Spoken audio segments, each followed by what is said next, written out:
Grupo econômico de empresas, esse é o assunto que nós vamos conversar um pouco hoje. Esse assunto ele é extremamente importante já numa relação processual. Como eu sempre digo aqui, é muito importante que nessa relação de emprego, empregado, empregador, exista clareza, exista honestidade das partes. Com isso, havendo essa clareza e essa honestidade, a relação jurídica ela vai nascer e ela vai fluir de uma forma muito saudável. Por que isso é importante? Havendo honestidade, vai trazer por si só uma clareza na relação. Então, o que o empregador e o empregado vão trabalhar ali são desajustes que vão acontecer pela relação em si, que vai ser facilmente ajustado num diálogo. O grupo econômico ele passa a ser importante a partir do momento que não se construiu essa relação saudável e com isso existe um conflito que vai precisar da justiça para solucionar, porque as partes não conseguiram manter uma relação saudável a ponto de conversar e chegar num ajuste comum. Partindo desse princípio que já existiu essa quebra dessa clareza, dessa confiança entre as partes e precisou da Justiça do Trabalho, o grupo econômico, por que ele passa a ser importante? Se um empregado ele vai ingressar na Justiça do Trabalho, ele precisa saber contra quem ele vai entrar com esse processo, quem ele vai processar. Precisa ser o real empregador dele, porque senão ao final do processo ele vai ter uma improcedência dos pedidos. Com isso, ele, sabendo quem é o empregador dele, surge um outro problema, quando existe mais de uma pessoa jurídica.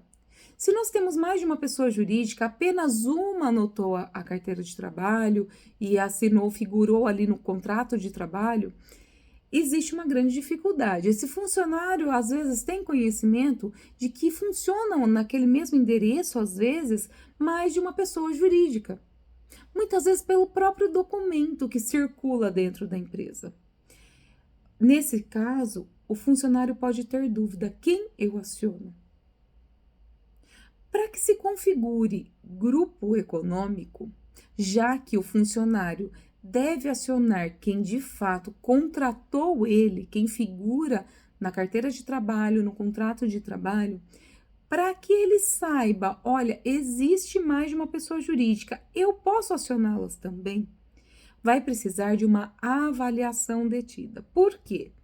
Antigamente, a simples identidade de sócios já configurava o grupo econômico de empresas. Com isso, existe uma condenação solidária, ou seja, todas as empresas que foram reconhecidamente um grupo econômico, elas têm a obrigação de pagar ao mesmo tempo a condenação trabalhista. O que muda? Atualmente, depois da reforma trabalhista em 2017, houve a reforma, né, a readequação do parágrafo 2º do artigo 2º da CLT e a introdução do parágrafo 3º. Com isso, houve uma modificação legislativa. Com toda certeza, o judiciário deve seguir essa determinação legislativa que foi a introdução desses parágrafos na CLT. O que mudou? Atualmente, não basta a identidade de sócios. A identidade de sócios, com a identidade de sócios, se presume que existe um grupo econômico. Porém, para que certamente seja reconhecido, tem que haver uma administração ou direção conjunta dessas empresas. Tem que existir uma relação entre elas que demonstre uma confusão patrimonial. Existem empresas que funcionam no mesmo endereço, mas tem uma separação, tem uma divisão. Tem outras que figuram no mesmo endereço ou não, e existe uma confusão total. Nem o próprio empregado sabe para quem ele trabalha para mais de uma pessoa jurídica ao mesmo tempo. Isso sim é grupo econômico. E o próprio empregado, ele já trabalha para mais de uma empresa. Ele tem toda a liberdade para contratar, para acionar, mas não é necessário. Essa necessidade, ela só nasce a partir do momento que você tem dúvida que aquela empresa se manterá solvente. E porque nem é aconselhável acionar se você não tem essa dúvida. Porque processualmente acaba virando uma confusão se a empresa não reconhece esse grupo econômico. Então, se perde de vista o verdadeiro objetivo da reclamação trabalhista, da ação trabalhista, e se passa a discutir uma responsabilidade. Então, se você não tem dúvida que essa empresa vai ser solvente, que ela é uma empresa solvente, que ela é uma empresa firme, que ela é uma empresa segura nos pagamentos, é importante que você não acione. Se você tem essa segurança, não acione. Se você tem dúvidas, acione sim. Então, é extremamente importante que você tenha essa distinção. E você que está do lado da empresa, que figura aí no RH, na contabilidade, que de qualquer forma administre isso, se não for uma estratégia processual ou tributária, não tem necessidade de você gastar, de você entrar em conflito processual para o não reconhecimento do grupo econômico. Se for uma estratégia processual ou tributária, sim, faça.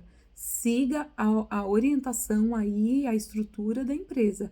Porém, se não for, não gaste energia com isso. Foque em outros pontos do processo para que você tenha maior chance de produzir as provas com maior clareza e, além de tudo, demonstrar a boa-fé processual. Com isso, você ganha a confiança do juízo, demonstrando que você está sendo sincero no processo, honesto.